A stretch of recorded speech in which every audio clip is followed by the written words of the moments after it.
Friends, आज के इस वीडियो में मैं आपको नॉर्मल हेयर साइकिल के बारे में बताऊंगा और फीमेल में जो हेयर लॉस होता है, महिलाओं में जो हेयर फॉल होता है उसके बारे में एक्सप्लेन करूंगा कि क्या रीजंस होते हैं महिलाओं के बाल झड़ने के और क्या उपाय है जिनसे कि बालों को झड़ना कम किया जा सकता है, रोका जा सकता है।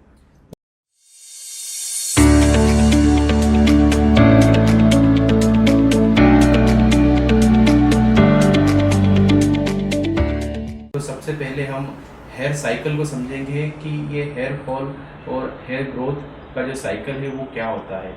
तो फ्रेंड्स, हेयर साइकिल 3 फेजेस में डिवाइडेड होता है। एक होता है एनाजन, जिसे हम ग्रोथ फेज कहते हैं, एक होता है केटाजन, जिसे हम रेस्टिंग फेज कहते हैं, और एक होता है टीलोजन, जिसे कि हम हेयर शेडिंग फेज कहते हैं, जिसमें कि बाल झड़ते हैं। एनाजन जो फेज होता है बालों का बढ़ने वाला ग्रोथ फेज होता है, जिसमें कि हमारे 80 to 70 hairs percentage of the hairs phase में होते हैं और ग्रोइंग फेज होता है। उसके बाद जो बाल एक केटाजन फेज होता है उसमें एंटर करता है। एक वो ट्रांजिशन फेज है हेयर ग्रोथ और हेयर फॉल के बीच में। ये जो ट्रांजिशन वाला जो फेज है इसमें केवल और 1 से 2% हेयर्स ही होते हैं। और इसके बाद आता है हमारा टीलोजन फेज, जो कि फॉल वाला फेज होता है। इसमें 20% हेयर्स जा सकते हैं कि एनाजन हुआ, टीलोजन को केटाजन हुआ, देन टीलोजन में चला जाता है। ये साइकिल हमारा लाइफ लॉन्ग चलता ही रहता है। बाल उगते हैं और फिर रेस्टिंग फेज में जाते हैं और फिर झड़ जाते हैं। तो कई परिस्थितियां होती है जिसमें कि ये नॉर्मली ही कभी कभी टीलोजन जो फेज होता है, फॉल फेज होता है, वो तेज हो जाता है, जिससे कि हमारे कई पेशेंट्स या कई लोग घबरा जाते हैं और समझने लगते हैं कि अब हेयर फॉल रुकेगा नहीं और हम पूरी तरह से गंजे हो जाएंगे। ये डर बैठ जाता है कि बहुत सारे जो हेयर्स है हमारे, बहुत सारे जो फॉलिकल्स है वो टीलोजन फेज में एंट्री कर जाते हैं, तो सडन हेयर फॉल होने लगता है, जिसे हम टीलोजन इफ्लुअम कहते हैं। इफ्लुअम ने बालों का झड़ना। कौन कौन से ऐसे फैक्टर्स हैं या कौन से ऐसे केमिकल्स हैं, हार्मोन्स हैं जो कि हेयर साइकिल को अफेक्ट करते हैं? कौन से ऐसे हमारे ब्लड में केमिकल्स या हार्मोन्स होते हैं जिससे ये हेयर साइकिल कभी एनाजन में शिफ्ट होता है, कभी टीलोजन में शिफ्ट होता है, कभी केटाजन तरफ शिफ्ट हो जाता है? ऐसे कुछ केमिकल थ्योरीज हैं, ऐसे हाइपोथेसिस है जिसके जिसके कारण हमारे जो हेयर साइकिल है कभी टीलोजन तरफ डोमिनेटली शिफ्ट हो जाता है, जिससे कि हेयर फॉल होने लगता है। तो जो फेमस हाइपोथेसिस जो थीसिस है जो कि एक्सेप्टेड है रिसर्च के द्वारा, उनमें है हार्मोनल, जैसे हमारे एंड्रोजन हार्मोन होते हैं, ईस्ट्रोजन हार्मोन्स होते हैं, प्रोजेस्टेरोन हार्मोन होते हैं। ये अफेक्ट करते हैं हमारे हेयर साइकिल को। अगर एंड्रोजन हाईली एक्टिव हो जाए बालों में तो हमारे बाल टीलोजन तरफ शिफ्ट होने लगते हैं। और कुछ ग्रोथ फैक्टर्स होते हैं जो कि वहीं पर ही मौजूद होते हैं, स्टेम सेल्स में होते हैं, जिसे हम पैराक्राइन थ्योरी बोलते हैं।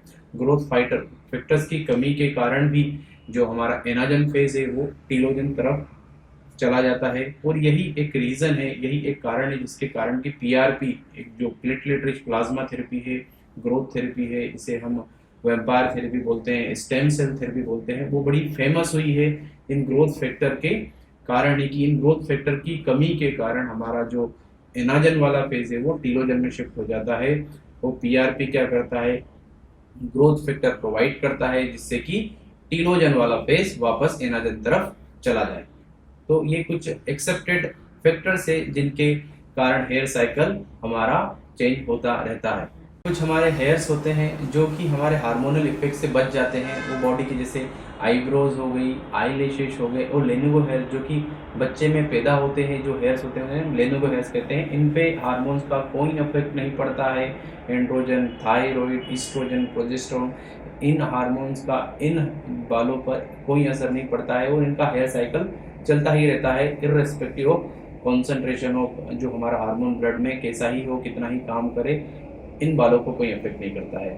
तो हम देख सकते हैं हमारे जो कई बार बालों के जो सिर के बाल चले जाते हैं और आईब्रोज के बाल बने रहते हैं। हेयर फॉल को डिफाइन कैसे करते हैं, इसकी क्या डेफिनेशन है, और कैसे पता चलेगा कि इस पेशेंट को, इस क्लाइंट को हेयर ट्रीटमेंट की ज़रूरत है या ये केवल फिजियोलॉजिकल है कि पैथोलॉजिकल, ये कैसे डिफ्रेंशिएट करते हैं? तो फ्रेंड्स, एलोपेशिया को हम डोमिनेटली 2 भागों में डिवाइड करते हैं। एक होता है सिकाट्रिशियल, जिसमें कि ब्लड सप्लाई बिल्कुल कम हो जाती है, बाल आने के चांसेस बहुत कम हो जाते हैं, जो कि जड़ों को, जो ग्राफ्ट होते हैं, जो स्टेम सेल्स होती है, उन्हें डैमेज करता है। और दूसरा होता है नॉन सिकाट्रिशियल, जिसमें कि ब्लड सप्लाई बनी होती है और most of the anagen hairs telogen में शिफ्ट हो जाते हैं या केटाजन में रेस्टिंग फेज में चले जाते हैं।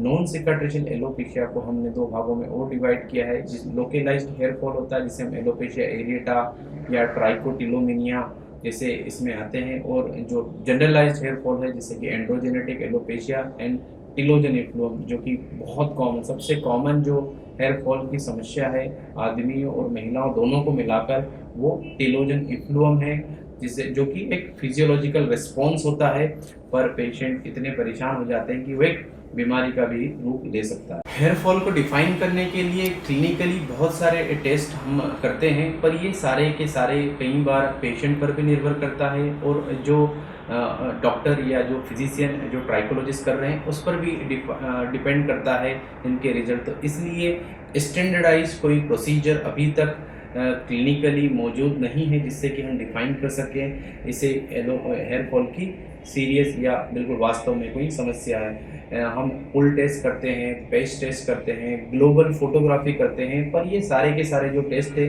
फिजिशियन डिपेंडेंट होते हैं, हम पर डिपेंड करते हैं, इंडिविजुअल टू इंडिविजुअल डॉक्टर पर वेरी करता है वो किस तरह से टेस्ट को परफॉर्म करता है या पेशेंट किस तरह से उस टेस्ट को बिहेव करता है, कैसे एक्सेप्ट करता है, उस टाइम उन्होंने शैम्पू किया था नहीं किया था। इसलिए बालों का जो झड़ना है, एक स्टैंडर्डाइज सिस्टम डेवलप करना मुश्किल होता है।